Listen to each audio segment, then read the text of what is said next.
como dice Jaime Michelson, yo estoy mucho más orgulloso de mis fracasos que de mis éxitos. Y si alguien ve los libros o los 6 doctorados detrás, hay una serie de derrotas y de desilusiones y de todo lo que le pasa en general a alguna persona en la vida, donde quizás la primera enseñanza es una enseñanza que viene de la Kabbalah, viene del Talmud, viene de toda la tradición, y hay una diferencia muy importante entre estudiar 100 veces un tema o 101. Y la diferencia no es de una. La diferencia es infinita entre estudiar 100 veces o 101. Claro, esto te pone ante una situación de autoexigencia muy grande si uno lo ve de este modo, porque lo que está diciendo la tradición es que esa una hace la diferencia. Y yo creo, quizás, y podríamos hacer una exposición, una desnudez personal de mi experiencia en esta entrevista, y no tengo ningún problema de hacerlo. Ya pasaron 54 años de estar como ocultando mis experiencias personales, así que quizás ha llegado el momento de, por ejemplo, expresar que mi primer libro, el que yo escribí a los 24 años, o 23, 24 años, yo fui casi a 32 editoriales a presentarlo, porque nadie me quería publicar. Mi primer libro era imposible de publicar. Recuerdo que yo lo tenía terminado más o menos en el año 87, 88 del siglo pasado, 1987, 1988, y iba editorial por editorial a intentar publicarlo, que fue para mí famoso Judíos Conversos, que se publicó finalmente en el año 90, en 1990. Quiere decir que yo estuve más o menos como 2 años y medio, 2 años, tratando de ver si se publicaba ese libro. Recuerdo claramente cuando fui a la editorial Milá, ahí estaba Ricardo Feierstein, y me dijo Ricardo, me dice, mira, nosotros publicamos consagrados, publicamos a Chevy Singer, publicamos, no publicamos de alguien que tiene 23 años que no lo conoce nadie. Y la verdad que me convenció, entre comillas, ¿no? Porque yo seguí intentando publicar mi libro. Entonces, claro, quizás uno de los problemas que tenemos los seres humanos es ver los resultados sin poder ver el esfuerzo que hay detrás. Es decir, es como, bueno, estos son los resultados y ¿dónde está el esfuerzo que hay detrás? Ahora, yo la primera enseñanza que he tenido a lo largo de mi experiencia de vida es que lo que me sucedía es que a cada obstáculo que me decían que no se publicaba el libro, yo estaba más convencido de que se tenía que publicar. Es decir, a mí lo que me sucedía siempre es que cada golpe del mal me lleva a tener más fuerza. No sé si esto en psicología será masoquismo o cómo será llamada esta patología, pero yo me di cuenta de que la función del Satán la vi desde muy, muy joven, muy joven. Me recuerdo en Buenos Aires, en el Teatro General San Martín, en una de mis primeras conferencias, todavía no estaba publicado mi primer libro, ya estaba publicado. No me acuerdo si fue en el 89 o en el 91, yo tenía 25, 26 años, yo creo que estaba publicado mi primer libro, y me acuerdo que había venido un profesor de Israel, no voy a decir el nombre porque todavía vive y es una falta de ética decir el nombre, vino un profesor de Israel que había investigado mi tema durante 20 años y se sentía muy envidioso de que un joven de 20 y pico de años ya tuviera el éxito que tenía en ese momento cuando se publicó mi primer libro. Fue después de la publicación de mi primer libro. Y lo que hizo en el Teatro San Martín fue destrozarme ante 200 personas. Me lo acuerdo claramente, me acuerdo claramente cómo me iba destrozando. Y claro, a un joven de 24 años, 25, hacerle esto era terrible. Me lo hacen ahora y ya me río.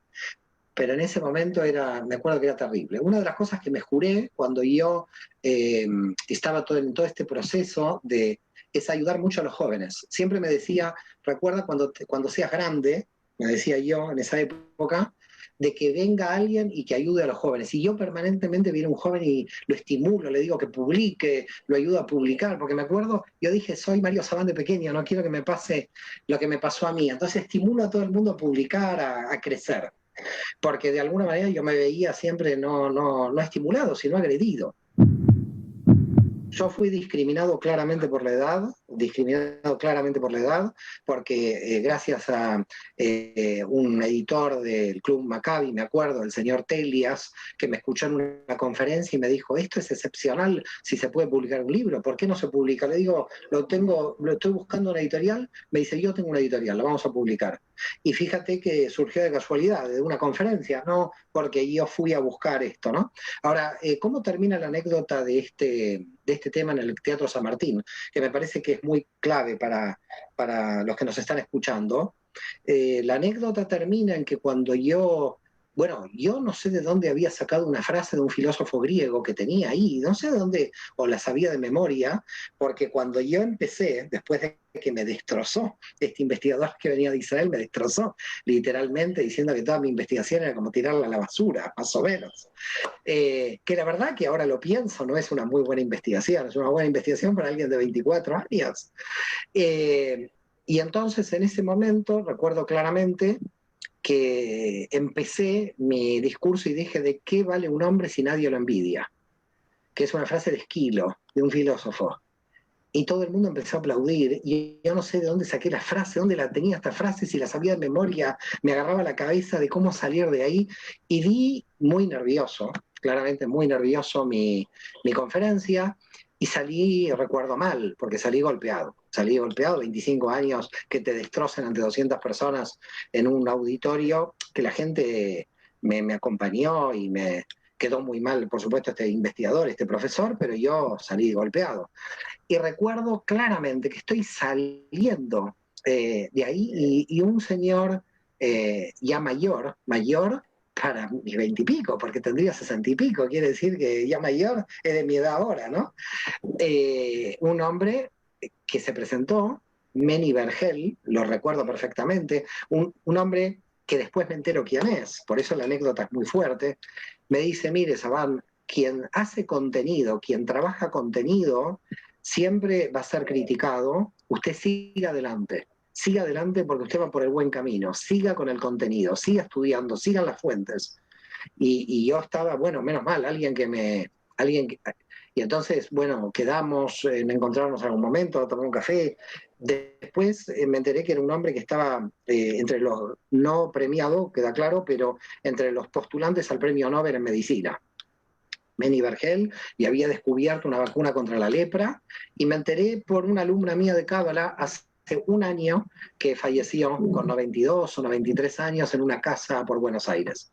Y lo recuerdo con mucho cariño, nunca hablé de esta anécdota, así que tenés en este encuentro que estamos teniendo una anécdota, muchas anécdotas privadas. Va a ser una entrevista de casi la biografía de Mario Sabán, pero estoy muy contento de este hombre que me dio mucha fuerza y siempre me dijo: usted relaciónese siempre con las fuentes, con el contenido, siga adelante, siga la crítica, aguante la crítica, porque esto le va a venir. Y con el tiempo me di cuenta que lo que dijo Meni Vergel, que en paz descanse, fue algo muy importante para mí, porque me di cuenta que ladran Sancho, es decir, que cada vez que yo tenía un libro que se publicaba, un punto, digamos. Pero bueno, ese éxito del primer libro, que en realidad no se dio claramente cuando salió el primer libro, sino cuando Bernardo Neustadt, un periodista muy reconocido de la Argentina, en esa época me llamó a la televisión, y entonces ahí se vendieron muchísima cantidad de ejemplares. Mi libro más vendido fue el primero, el que fue criticado por ese investigador israelí. Se vendieron más de 200.000 ejemplares en Argentina, fue un bestseller. Y fue para mí una cosa inédita, una cosa, no se volvió a repetir algo igual. Pero yo, ¿qué aprendí? ¿Qué aprendí de ahí? Bueno, aprendí a tener una voluntad a prueba de fuego.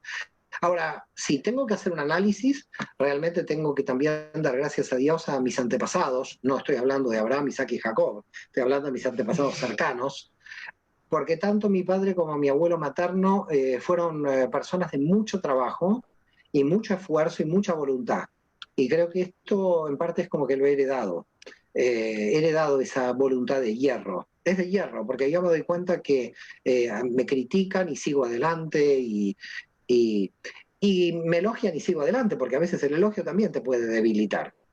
El elogio, a mí la crítica me fortalece, el elogio también, pero de todas maneras yo creo que ahora, ya hace muchos años, ni la crítica y el elogio me afectan. Tengo una automotivación interna que he creado a lo largo de mi historia. Es decir, creo que ahora, no sé cuándo apareció, calculo que alrededor de los 40, casi hace 14, 15 años, alrededor de los 40, y me di cuenta que la Cábala tiene razón en esto, con mi propia experiencia personal también, de que uno tiene que lograr la automotivación interior, que uno no tiene que depender de la automotivación, del elogio ni de la crítica del exterior. Porque también estar viviendo porque el Satán te va a golpear en la vida también es un problema, porque puede ser que en realidad tengas la suerte de que no te golpeen durante años y entonces tenga que existir la fuerza personal de la motivación. En una vida personal hay muchas etapas. El problema que tenemos para encontrar el sentido de nuestra vida es encontrar la interconexión de estas etapas. Y el problema es que mucha gente no lo termina de encontrar y cree que cada vez que cambia una etapa, de alguna manera es como un proceso final de una etapa anterior y una especie de derrota de su etapa anterior, una especie de tengo que renovarlo porque lo de la anterior etapa ya no me sirve, y no es así. En realidad yo creo que el sentido de la vida es una línea invisible que recorre todas las etapas. Y que si uno analiza todas las etapas de su vida, por más que hayan cambiado, uno puede encontrar un denominador común. Ese denominador común es ahí donde está la Neyamá invisible. Es decir, la Neyamá invisible tiene un denominador común cuando uno va cambiando de etapas. ¿Cuál para mí es el enemigo de esto?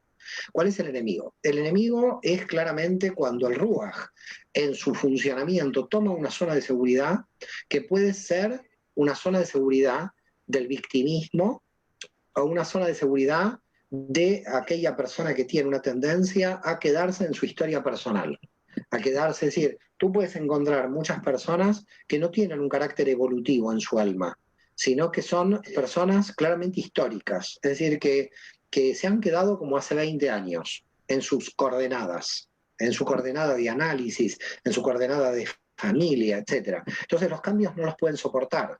No son soportables esos cambios. Entonces, el Ruach, cuando entra en esa zona de seguridad, empieza realmente como el autosabotaje.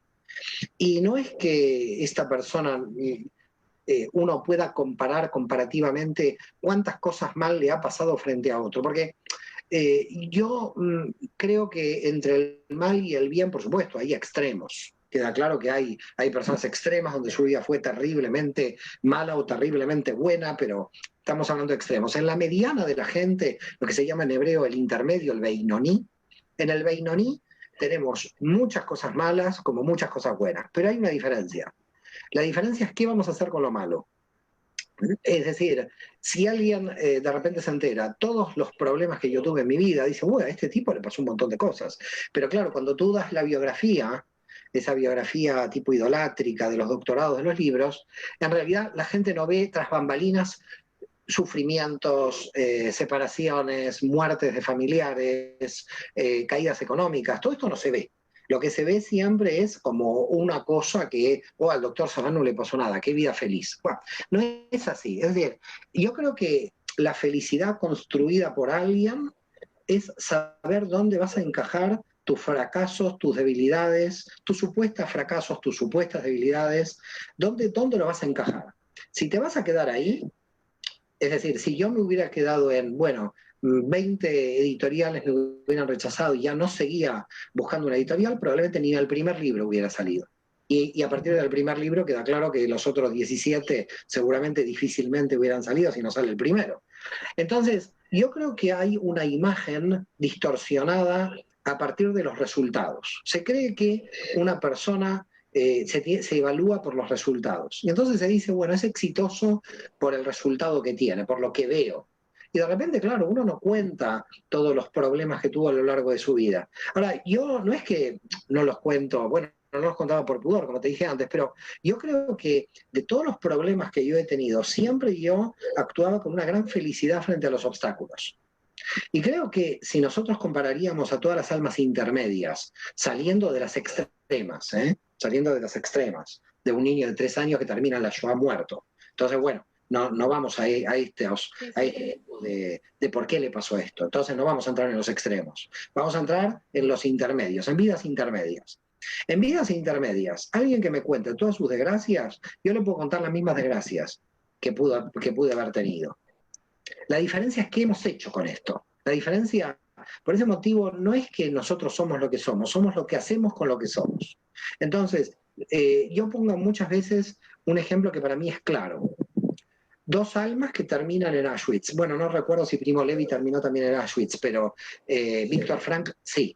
Entonces, fíjate, Viktor Frankl, el creador de la logoterapia, el creador de la búsqueda del sentido de la vida, así que, aunque era un agnóstico y encontrar el sentido de la vida en términos de la autorrealización tipo Maslow, no en el área espiritual, pero que tiene un componente espiritual muy grande, Viktor Frankl, que vivió lo que vivió ahí adentro, y de hecho hay partes que él lo cuenta, lo que vivió.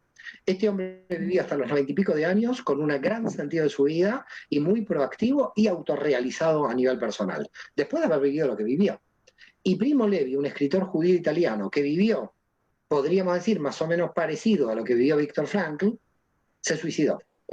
Entonces, claro, eh, lo que te preguntas es, no podemos comparar el nivel de desgracias que han vivido esta gente porque deben ser como inimaginables para nosotros el nivel de las desgracias. Pero más o menos comparativamente tuvieron las mismas desgracias. Tuvieron las mismas desgracias, los mismos sufrimientos, las mismas pérdidas de familias, prácticamente las mismas desgracias. ¿Y la diferencia cuál es?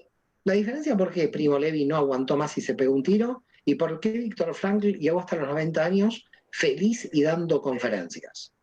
Claro, queda claro que hay un punto en el alma donde hay una luz interior en el alma a pesar de la máxima oscuridad.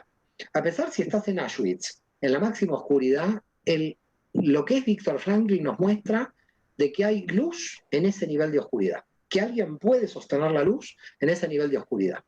Y cuando otro nos está mostrando qué pasó con la oscuridad y no pudo ver la luz, la oscuridad se lo comió y no pudo salir.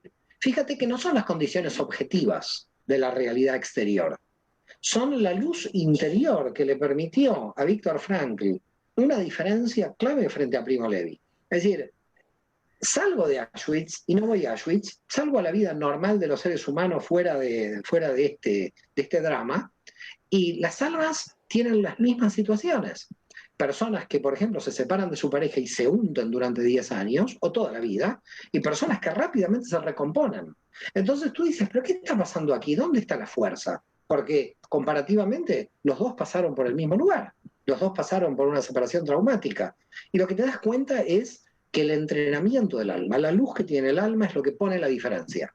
Lo que hace la diferencia es el clic, no es el oro. El oro es para todos el mismo.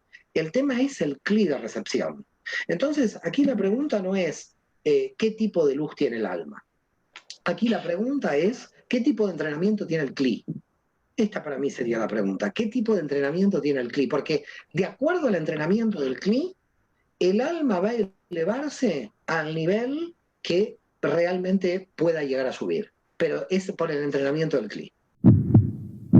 Mire, nosotros somos una generación privilegiada que no conocemos el sufrimiento y que cuando nos llega el sufrimiento sufrimos lo indecible creyendo que este es un gran sufrimiento y que este es el apocalipsis. En la Primera Guerra Mundial murieron 10 millones de personas y en la Segunda 60 millones. Es decir, casi el siglo XX más de 100 millones de personas murieron con un indecible sufrimiento en muchísimos casos. Nosotros nos quejamos de 3 o 4 meses de estar encerrados cuando Ana Frank y su familia estuvieron 2 años y medio, 8 personas encerradas. A ver, yo no quiero comparar, pero yo creo que nosotros no conocemos, gracias a Dios, el sufrimiento. Es decir, que una cosa, y lamento compararlo, porque realmente la comparación no es lo mío, la verdad nunca me gustó comparar, pero creo que es importante resituar en qué situación nos encontramos. Cuando digo una generación privilegiada, una generación con medios de comunicación, una generación que en líneas generales tenemos ayudas por parte de los gobiernos. Antes del siglo XX la gente se moría de hambre, se moría de todo, las enfermedades mataban a todo el mundo porque no había nada. Nosotros nos hemos acostumbrado a los medicamentos. Desde el año 1945 para atrás no existían medicamentos, la gente se moría de un simple resfrío. Es decir, que nosotros somos una generación privilegiada. Cuando nos sacan un poco de privilegio, que es lo que pasó con este virus, nos encontramos creyendo que esto es el apocalipsis. Y la verdad que a mí me da un poco de vergüenza. No, en serio, me da vergüenza por todos los seres humanos de la historia, atrás de 1945, que esa gente sufría en serio. Esa gente sufría en serio. Acá la gente quejándose porque estamos encerrados. Después en España una guerra civil, 1 millón de personas murieron y la gente se queja de que está encerrada. Creo que nos estamos quejando de un modo muy infantil. Creo que, gracias a Dios, somos una generación que no hemos sufrido lo que sufrieron las generaciones anteriores. Es decir, nosotros, gracias a Dios, tenemos nuestros hijos medianamente sanos. Esta pandemia no afectó, gracias a Dios, en su mayoría a los niños. Antes de 1945, la gran mayoría de las familias, sus hijos no llegaban a los 20 años. La mitad moría antes de los 20 años. Eso es un sufrimiento. Nosotros creo que a partir de 1945 entramos en una especie de paraíso donde ahora cuando perdemos un poquito de algún privilegio por este virus, nos damos cuenta la situación privilegiada. Yo creo que nosotros somos un poco, a ver, no sé cómo llamarlo, tengo miedo de los calificativos que estoy dando en algunas entrevistas, pero pierdo un poco de privilegio por estar encerrado 3 o 4 meses y esto es el apocalipsis, que sea aquí estamos, revisemos la historia, leamos la historia de lo que es el sufrimiento humano en serio. Y después analicemos, ay, no nos dejan salir, oh, tengo que salir con barbijo, este es mi máximo sufrimiento. Cuando hace 70 años, si a mí me detectaban por judío, los nazis me mandaron a un campo de exterminio y yo me quejo por un barbijo, yo creo que el ser humano ha olvidado, gracias a Dios, la verdad, menos mal, el sufrimiento histórico que hemos tenido a lo largo de los siglos. Y creo que es bueno que este virus haya llegado, no por la gente que ha muerto, la gente que ha muerto es una desgracia en todos los sentidos, pero yo creo que los que vamos a sobrevivir, no sé, digo vamos, quizás también el virus me agarra a mí y también me mata, pero digamos, los que estamos sobreviviendo a todo, en realidad no nos damos cuenta de lo privilegiados que somos con nuestros avances. Y creo que cuando en la Cábala dice, el mal resitúa los valores, la Cábala dice claramente eso, el mal resitúa los valores. Claro, nos resitúan los valores de los privilegios adquiridos que hemos tenido como sociedad. Y creo que tenemos que hacer realmente una introspección profunda de qué nos estamos quejando. Es que yo creo que justamente la pandemia vino a recolocar la idea de supervivencia y vivencia. Es decir, creo que cuando nos obligamos todos a parar en cierto modo, lo que tú dices claramente es esa diferencia. Es decir, ¿por qué estamos vivos? ¿Cuál es la función de estar vivos? Porque no es en función de la supervivencia. Entonces, hay claramente dos situaciones en el largo de la vida, se ve claro, ¿no? Las 7 dimensiones inferiores, que podríamos llamarlas la de la supervivencia, y las 3 superiores, que serían la de la vida. Es decir, la pregunta es ¿para qué vivo? Y el alma, fíjate que en todos los sentidos, la persona siempre reclama, no le reclama a nadie, se lo reclama a sí misma, su autorrealización personal. Una de las cosas que el alma de alguna manera dice, cuando se pregunta un alma, ¿para qué yo vine a este mundo? Lo que se está, en realidad hay una afirmación, no hay una pregunta. La afirmación es, yo no sé todavía para qué vine y por lo tanto, qué triste que yo me vaya de este mundo sin saber por qué vine. Es decir, la persona tiene una especie de congoja, una congoja porque dice, yo la verdad no sé por qué vine a este mundo, el sentido no lo he encontrado, en cualquier momento me podría ir de este mundo, yo no he realizado lo que tengo que realizar. Lo que sí sabemos del alma, en función de no supervivencia, sino de vivencia, es que la diferencia es, el que sobrevive es el yo en su subjetividad, porque el yo es el que intenta sobrevivir. Es decir, si alguien me quiere matar o me voy a morir, yo tengo miedo de mi yo. Es decir, cuido mi subjetividad. Entonces, la supervivencia tiene relación con la subjetividad. Y la vivencia tiene relación con la trascendencia. Es salir de mi subjetividad y preguntarme qué voy a dar al mundo. Este es el punto de diferencia. Cuando yo sobrevivo, estoy pensando en mi yo. Y por lo tanto, cuando sobrevivo, quiero sobrevivir yo, qué voy a comer yo, qué trabajo voy a tener yo. Es decir, la supervivencia me lleva a radicalizar mi subjetividad. Pero el alma no quiere radicalizar su subjetividad en función de su propia subjetividad. El alma es subjetiva para llevar a cabo una función trascendente. Y cuando piensan en una función trascendente, piensan salir hacia el otro. ¿Qué le voy a aportar al otro?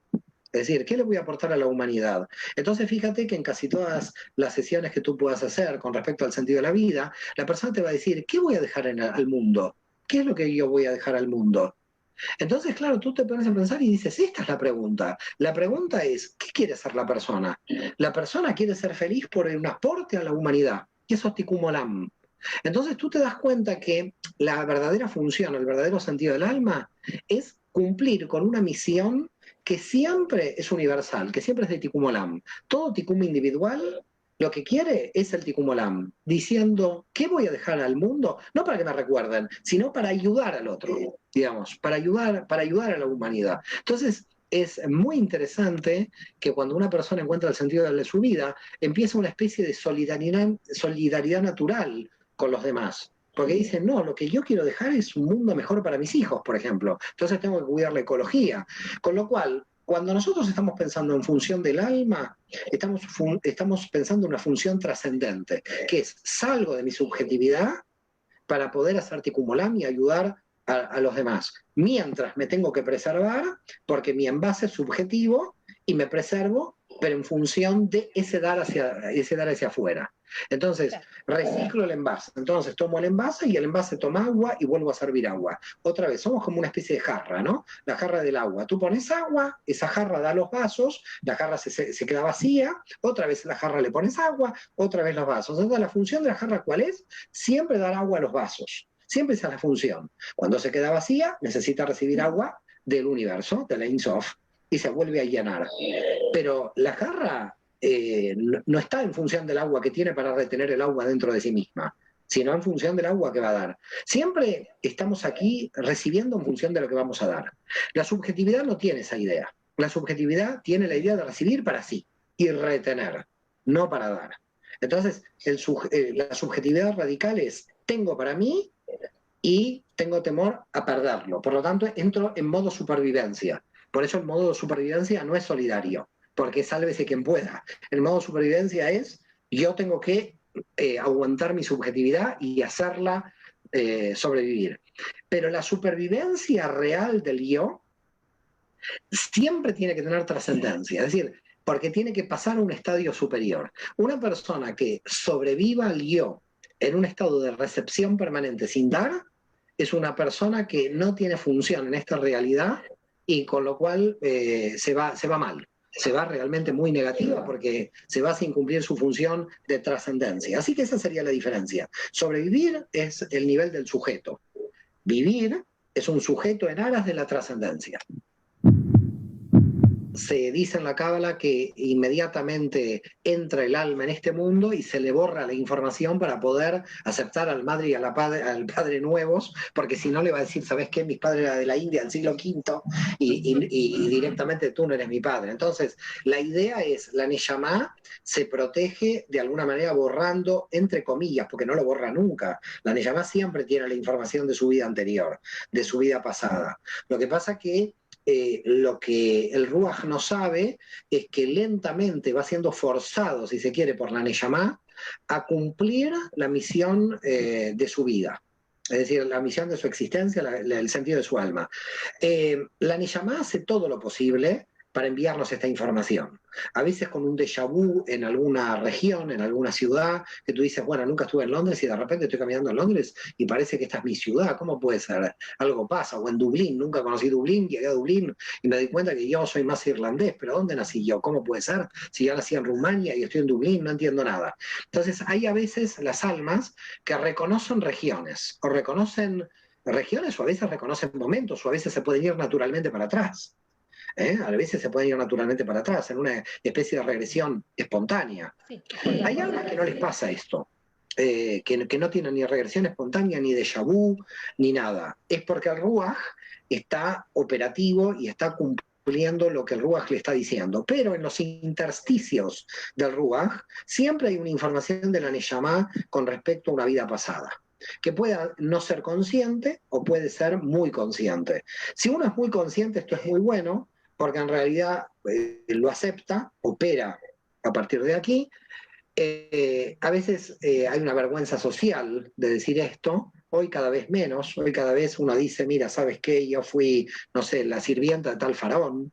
Es decir, que muchas veces hoy básicamente sucede que ya la gente está perdiendo el miedo a que la sientan loca, ¿no? Yo no te lo cuento, la verdad, me dice alguno, porque yo te lo cuento a ti solamente, porque todos los demás van a creer que estoy loco, y la verdad es que la mayoría de la gente me lo cuenta, quiere decir que estamos locos, pero nos da cierta vergüenza contarlo, ¿no? Pero en verdad también las almas se unen en vibraciones, porque a mí me pasó muchas veces con los alumnos presenciales y tengo muchos testigos que son almas, por ejemplo, que se reconocen en el siglo XIII en tal zona de Francia, por ejemplo, y entonces me empiezan a reconocer a mí, me dicen, nos conocemos de algún lado, uy, Dios mío, este está en la misma vibración mía, qué temor. Y de repente en las clases enteras, a veces aparece como un grupo de almas que se vuelven a encontrar. Esto es muy común. Lo que hay que tratar de ver a veces es que vamos a dar pistas para la gente, para saber, bueno, yo de repente quiero conocer cuál es mi vida anterior. ¿Qué hago? Una regresión, no tengo una regresión natural, hago una regresión inducida. Lo que los cabalistas llegan a la conclusión es que uno puede tener sospechas de quién fue. Y vamos a decir aquí algún secreto para saberlo. El alma vibra en la frecuencia del almas que encuentra y empieza a tener afinidades. Puede llegar la Neyamá a descubrir quién era a partir de las almas que pueda encontrar en sus relaciones. Y hay que estar muy atentos a las relaciones que uno tiene. Relaciones, hablo de hermanas, de padre, de la pareja, de las relaciones de amigos, de alumnos, de todo. Y si uno tiene una observación profunda de qué está cumpliendo esa persona en tu vida, puedes llegar a empezar a desilvanar lentamente la función de tu Neyamá. Puedes empezar a desilvanar lentamente y te puede dar mucha información. Básicamente, la Yesod, que son las relaciones sociales, si nosotros observamos claramente, porque lo que dice la Cábala es así, la raíz del alma es como un puzzle muy grande. Claro. La información que yo traigo está dentro de ese puzzle. Pero si yo empiezo a entender dentro de la gente que yo conozco, imagínate que cada una de las personas que yo conozco en la vida y que he conocido, o que pasaron ya a otro plano, es como una ficha de este puzzle. Y la parte de la ficha mía está como en blanco, pero yo me voy dando cuenta de que cuál es la imagen del puzzle. Y si yo veo la imagen que falta, es la mía. Entonces, yo puedo llegar a descubrir, estamos dando un secreto, nunca lo dije en ninguna clase, pero esto es de Cábala muy potente, de que uno, a través de las relaciones, de toda la historia de uno, no estamos hablando de las relaciones que tiene uno hoy, de toda su historia, ¿qué nos ha enseñado cada relación? Aunque se haya terminado por muerte o por distanciamiento, podemos encontrar un aporte a el descubrimiento del sentido de la Neyamá.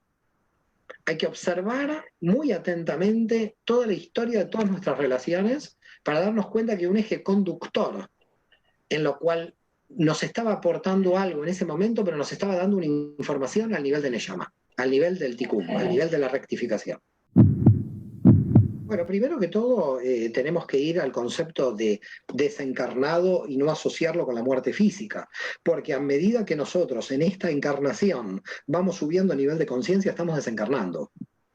Es decir, en realidad, cuando tú estás subiendo los niveles del alma en esta vida encarnada, estás desencarnando. A tal punto que si tú te conectas con tu propia Neyamá, puedes ver almas desencarnadas del otro lado, porque tú estás haciendo tu proceso de desencarnación. Quiere decir que cuando aumentas el nivel de conciencia, ya estás en el proceso de desencarnación. Por eso, cuando una persona muere después de trabajar espiritualmente mucho en su vida, la muerte no le es tan terrible, porque ya casi estuvo saliendo del cuerpo permanentemente dentro del sistema de la encarnación. Es decir, ¿quién realmente sufre realmente la muerte? ¿Quién no hizo esta elevación de nivel de conciencia o se quedó muy aferrado a la materia? Entonces esta persona siente, digamos, el cambio. De todas maneras hay una explicación desde el punto de vista de la Cábala de que todo alma cuando pasa para el otro lado tiene 7 días de gran confusión, porque cree que todavía está viva en el campo de la materia y no entiende bien las nuevas coordenadas en las que pasó. Y por ese motivo se hace lo que se llama en la tradición judía la Shiva, los 7 días de duelo. Porque en esos 7 días de duelo se está acompañando al alma para la transición al otro lado. Porque son como esos 7 días un gran momento de confusión. Cuando ya la persona se ha enterado de que está del otro lado, que ya está en el universo de Briá absolutamente, es decir, que no está ni en Asiá ni en Yetzirá, sino que está absolutamente en el universo de Briá, el alma de alguna manera queda con toda esa información que ha traído, es decir, con todo eso que ha traído, y de alguna manera puede quedar en dos situaciones o tres, pero sobre todo en dos situaciones. Una situación es que se haya ido muy mal de aquí y desee volver de manera muy rápida, porque está sufriendo del otro lado y necesita volver y hay una necesidad de vuelta. Si esa alma está sufriendo, está lo que nosotros técnicamente llamamos el infierno, la Gehinná. Técnicamente no es un lugar de ningún lado, es un sufrimiento del alma que está deseando volver. Hay almas que desean volver, que son las almas, dice la tradición de la Kabbalah, que se reencarnan más rápidamente, las que mueren, por ejemplo, en accidentes de tránsito, que son las almas que pasan al otro lado y realmente no estaban preparadas para pasar al otro lado, y entonces vuelven rápidamente. Y son las que en la experiencia que tenemos, y ahí me tengo que unir al grupo, sabemos que son las que piden encarnar más rápido y encarnan más rápido. Es decir, reencarnan, para llamarlo de alguna manera más rápido. Las que se sienten bien del otro lado, las que ya han hecho gran parte de su tikkun, digamos, no tienen la desesperación de volver al otro lado y están en una situación muy feliz, que podríamos llamarla, si quieres, paraíso, Gan Eden, porque no tienen necesidad de volver. Hay algunos procesos muy particulares y muy ocultos en los textos de la Kabbalah, como se llama el Ibur, que se escribe con W alta, que es el proceso de impregnación, que son almas que en su desesperación por terminar con lo que tienen que terminar, por no haber terminado lo que tienen que terminar, no esperan a encarnar, sino que entran en el cuerpo de otra persona. Y entonces suceden cosas que muchas personas no lo pueden comprender, inclusive van al psicólogo años para tratar de comprender. Hay momentos en la vida de una persona que no le pasa a todas las personas, sino que le puede pasar a alguna persona, que son como años donde esa persona, pueden ser 5 años, 3 años, 10 años, pero es un periodo de tiempo relativamente limitado, donde esa persona no realiza su tikkun, no realiza el sentido de su alma, sino que de repente está realizando el tikkun de su abuela, o de repente está realizando como otro proyecto de otra alma, porque esa alma entró en el cuerpo de la persona mientras la persona estaba viva. La persona viva no se da cuenta de que esa alma entró, esa fuerza entró, y esa fuerza no le quiere hacer ningún daño, digamos, no es una posesión demoníaca, no es una fuerza que quiere hacer daño, sino que es una fuerza que lo que quiere es hacer su tikkun y toma en general a un nieto, por ejemplo, para hacer el tikkun. En general hay muchos casos de abuelos a nietos donde hay alguna abuela que, por ejemplo, se hubiera querido separar de su abuelo y entonces lo que hace es tomar a la persona y hacer que la nieta se separe del esposo, por ejemplo. Que quizás la nieta tenía alguna duda de su separación, pero la abuela se engancha ahí y dice, no vas a hacer lo que yo hice, sino que te voy a dar la fuerza arquetípica de terminar de hacer algo que yo no pude hacer. Eso sucede, se llama Ibur, se llama impregnación. Son sistemas energéticos bastante ocultos dentro de la Kabbalah que nos explican habitualmente. Hay obras, aquellos que nos están escuchando se pueden citar alguna obra, hay una obra de judaísmo y reencarnación de un autor, se puede encontrar por internet. En esa obra alguna de estas cosas aparecen con respecto al tema del Ibur. Y está muy tratado también por Luria y por Jaime Vital, ¿no? En sus obras. Entonces, hay muchas cosas que pasan cuando una persona desencarna. Es el estado en que se encuentra el alma cuando desencarnó tiene que ver con el trabajo que uno hizo aquí. Por eso nosotros siempre desde la Cábala insistimos que se haga el trabajo aquí, que la persona haga el trabajo aquí para que cuando pase del otro lado no pase mal, sino que pase lo mejor posible.